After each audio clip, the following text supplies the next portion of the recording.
Обратите внимание на этот жест. Кулаки на бедрах.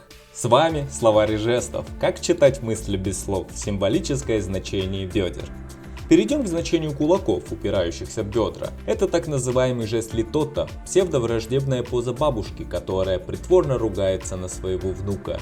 Как правило, улыбка изобличает напускной гнев. «Ах ты маленькое чудовище», спрятавшее бабушкины очки. Эта тирада сопровождается ожидаемой и с трудом подавляемой усмешкой.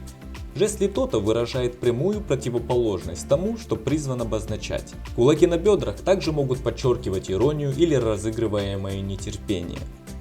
Подпишитесь на канал, чтобы иметь доступ ко всем жестам, которые помогут вам понять человека, а не его слова. Всех благ, дорогой зритель, узнаем о человеке все.